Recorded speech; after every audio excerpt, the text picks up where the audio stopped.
যে আমাদের স্মার্ট বাংলাদেশ তৈরি করবে তারা যদি আমরা গ্রাম শহরে দিতে চাই তারা সবার থাকবে এগুলো সব ফেলনা জিনিস। আর আপনারা দেখতে পাচ্ছেন আমাদের এই যে প্রকল্পটা এটি দুটি অংশে বিভক্ত আছে। প্রথমত আমাদের প্রকল্পের এই অংশে দেখতে পাচ্ছেন এখানে দুইটি প্লাস্টিকের কন্টেনার আছে এবং প্লাস্টিকের কন্টেনার দুটির মধ্যে একটিতে আছে পানি এবং অন্যটিতে আছে পেট্রোল। তো এখানে এটার মধ্যে যেটাতে পানি আছে সেটার সাথে এই পেট্রোলের সাথে সম্পর্কিত হবে। এখানে কিন্তু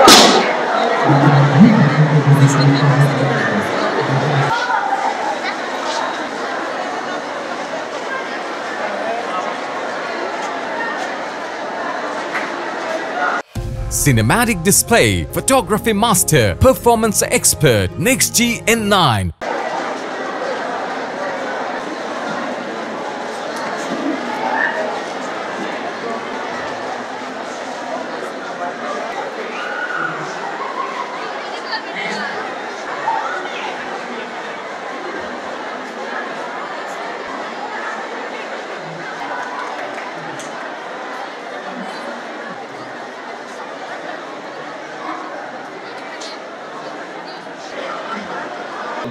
জনাব শেখ রাসেল হোসেন স্যার স্কুল এর এবং কলেজের যে শিক্ষার্থীরা রয়েছে তাদের যে সৃজনশীলতা আমার স্বাগত বক্তব্য এখানে শেষ করছি।